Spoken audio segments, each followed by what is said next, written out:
नमस्ते भारत। आप सभी लोगों के बीच में एक बार फिर से मैं उपस्थित हो गई हूं। तो निवेदन सबसे पहले मेरा वही कि प्लीज आप सब लोग इस वीडियो को लाइक कीजिएगा, अंत तक देखिएगा, शेयर कीजिएगा और साथ के साथ मेरे यानी आपके अपने चैनल ममता पेन्यूली काले उवाच को सब्सक्राइब करते हुए बेल आइकन को प्लीज जरूर हिट कर दीजिएगा, ताकि जब भी मैं लाइव आऊं, कोई रील या वीडियो अपलोड करूं तो उसकी नोटिफिकेशन आप सभी लोगों को तुरंत मिल जाए।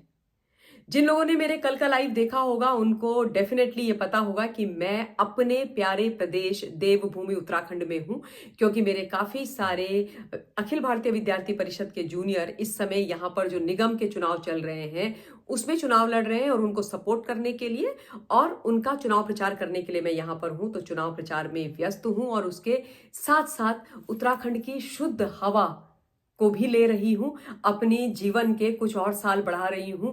और विषय पर जाने से पहले आप लोगों से यह निवेदन करूंगी कि यदि आपने उत्तराखंड नहीं देखा ना तो कुछ नहीं देखा। तो अगर आप कुछ दिन बड़े सुकून से, चैन से, शुद्ध हवा में, शुद्ध वातावरण में, शांति से बिताना चाहते हैं तो उत्तराखंड जरूर आइए और उत्तराखंड को एक्सप्लोर कीजिए और देहरादून, मसूरी से ऊपर जाइए। असली उत्तराखंड वहां पर है। और अब मैं विषय पर आती हूं और आज का विषय आप लोगों ने देख ही लिया होगा थंबनेल पर। हमारे देश के माननीय leader of opposition mister Rahul Gandhi हैं। राहुल गांधी जो भगोड़े हो गए दिल्ली से और सीधे पहुंच गए बिहार में और पटना में इन्होंने शनिवार अर्थात कल एक रैली करी थी और लोगों का संबोधन किया था। संबोधन का सार यानी इनके भाषण का सार जब मैं आपको बताऊंगी तो आप माथा पीट करके रह जाएंगे और आपको यह समझ में आ जाएगा कि राहुल गांधी के वश का कुछ नहीं है। मतलब बस बन गए ये पहली बार एलओपी और बैठ गए संवैधानिक पद में, इसके ऊपर इनके साथ कुछ अच्छा होने वाला नहीं है। और इन्हीं के कारण, इन्हीं की जो बुद्धि है उसके कारण। लेकिन उस पर इनके रैली के जो भाषण के सार पर मैं जाऊं उससे पहले मैं आपको यह बता देती हूं कि इनका स्वागत बिहार में, पटना में हमारे जो बिहार के भाई बहन हैं उन्होंने कैसा किया। राहुल गांधी के आगमन पर वहां पर पूरे पटना के अंदर बैनर्स और पोस्टर्स लगाए गए और उनमें कुछ बातें लिखी गई।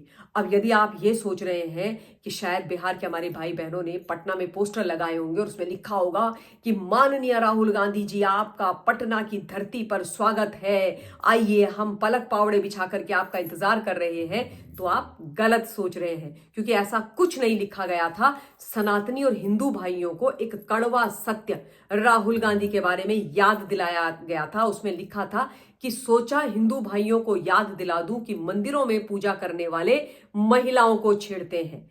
और यह भी लिखा था कुछ पोस्टर्स में कि सोचा हिंदू भाइयों को याद दिला दूं कि हिंदू हिंसक होता है।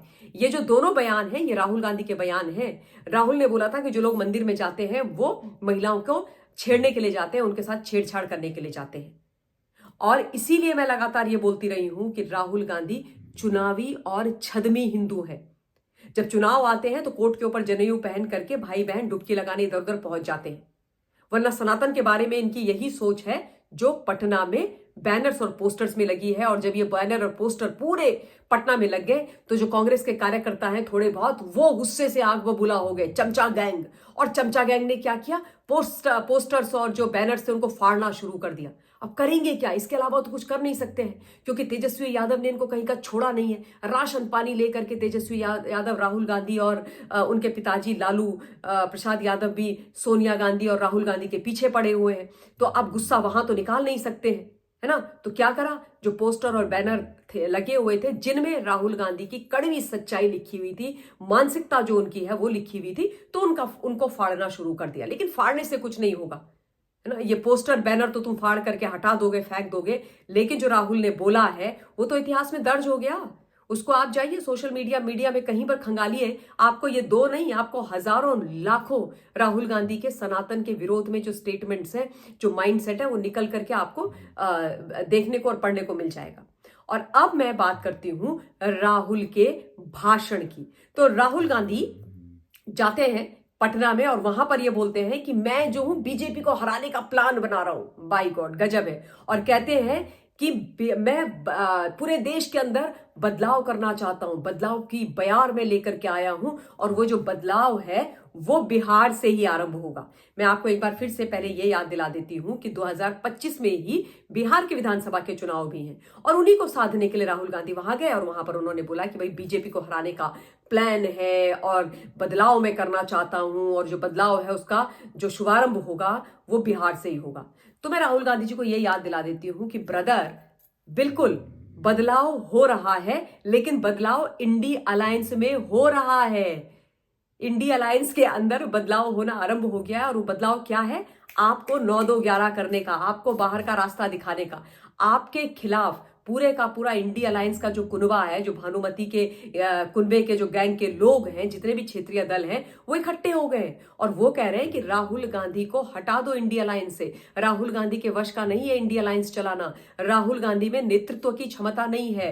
राहुल गांधी जिताऊ नेता नहीं है। जो व्यक्ति अपनी कांग्रेस पार्टी को बुरी तरीके से महाराष्ट्र में चुनाव हरवा दिए या हरियाणा के अंदर चुनाव हरवा दे, झारखंड भी हारा हुआ ही है, जेएनके भी हारा हुआ है, वो इंडिया अलायंस को चुनाव क्या जितवाएंगे भाई? और उनके भरोसे हमारी नैया कैसे पार लग जाएगी? इसलिए राहुल गांधी को बाहर निकालो। तो राहुल गांधी जी, आप जो बिहार में बदलाव की बात कर रहे हैं ना, वो तो आपसे हो नहीं पाएगा, लेकिन इंडिया अलायंस में आपके खिलाफ बदलाव ऑलरेडी आरंभ हो गया है और आपको भगाने का और आपको हराने का प्लान इंडिया अलायंस में बनना आरंभ हो गया है। तो ये जो आप ज्ञान दे रहे हो कि मैं बीजेपी को हरा दूंगा और मैं बदलाव करके लेकर के आऊंगा देश के अंदर, सर जी वो आपसे हो नहीं पाएगा, वो आपके वश की बात है नहीं। क्योंकि हाथी के दांत खाने के और दिखाने के और वाली कहावत आपके लिए पूरी तरीके से फिट बैठती है। और दूसरी बात, मतलब बिहार का चुनाव में अभी समय है। जो चुनाव आपके सर में है, जो चुनाव आपके हाथ में है दिल्ली का, उसको छोड़ करके तो राहुल गांधी भाग गए।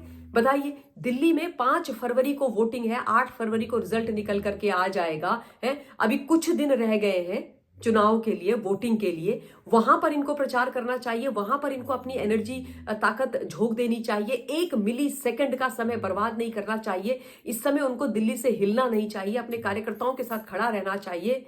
तो ये बिहार आ गया। अरे बड़ी मुश्किल से तो ये वियतनाम से लौट करके आए हैं। पता नहीं 10-15 दिन की न्यू ईयर पार्टी मनाते मनाते लोग तो एक दिन न्यू ईयर ईव करते हैं 31 दिसंबर को, उसके बाद दूसरे दिन 1 तारीख से काम पे लग जाते हैं। इनका तो पता नहीं भाई, 2 हफ्ते का न्यू ईयर सेलिब्रेशन चलता रहा। बड़ी मुश्किल से वहां से लौटे हैं। वहां से लौट करके थोड़ी बहुत इन्होंने इधर उधर घूमे, एक सीलमपुर में जनसभा करी और उसके बाद पटना बिहार पहुंच गए। अरे भाई, जहां आपको हराना है अरविंद केजरीवाल को, वहां तो हराओ। पहले वहां तो अपनी मतलब वर्थ दिखाओ, वहां पर तो अपना लोहा मनवाओ। अगर वहां पर अच्छा कुछ कर लोगे, जो 4% हो गया है वोट शेयर, उसको अगर 5-6% भी कर लोगे तो शायद इंडिया वाले आपको थोड़ा सीरियसली ले लें। तो पहले वहां करो। बिहार में बाद की बात है। और बिहार में तो वैसे भी तेजस्वी यादव और लालू यादव जी आपको घुसने नहीं दे रहे, इसीलिए तो उन्होंने आप लोगों को अभी से आंख दिखानी शुरू कर दी है, ताकि सीट शेयरिंग में आप लोगों का मुंह बंद रहे। और दूसरा, इन्होंने वहां पर जाके क्या बात करी? एक और, दूसरी नहीं एक और, जाति जनगणना की। बोला कि मैं जाति जनगणना शुरू करूंगा, पूरे देश के अंदर करूंगा। मतलब फिर से डिवाइड एंड रूल की बात। इस देश को जात पात में बांट करके, इस देश के टुकड़े टुकड़े कर करके अपना जो राजनीतिक स्वार्थ है उसको साधेंगे, अपनी जो कुर्सी है उसको इंश्योर करेंगे कि वो इनको मिलती रहे और ये मलाई मत्ता खाते रहे, टैक्स पेयर के पैसों पर ये पलते रहे, है ना। ये देश कभी एक ना हो, ये ना ये बोले कि भाई कोई जात पात नहीं होती है, हम भारतीय हैं, हम हिंदुस्तानी हैं, हम एक हैं। ये ना हो, क्योंकि जिस दिन ऐसा होगा उस दिन राहुल गांधी और जैसे लोगों की और गांधी परिवार की तो राजनीति एकदम चौपट हो जाएगी ना, खत्म हो जाएगी। इसलिए ये कभी ऐसा नहीं करेंगे, है ना। और ये जाकर के वहां पर फिर से संविधान की बात कर रहे हैं। कौन? राहुल गांधी, जो संविधान की धज्जियां उड़ाते हैं, जो इस देश को तोड़ने की बात करते हैं, वो संविधान की बात कर रहे हैं। अरे सब कुछ समझते हैं, है ना। इसको कहते हैं खिसियानी बिल्ली खंबा नोचे। तो ये थी राहुल गांधी जी की पटना की जो यात्रा थी उसका सार। तो इस वीडियो के लिए इतना ही। फिर से आप लोगों के बीच में उपस्थित होंगी। Take care of yourself. जय हिंद, वंदे मातरम।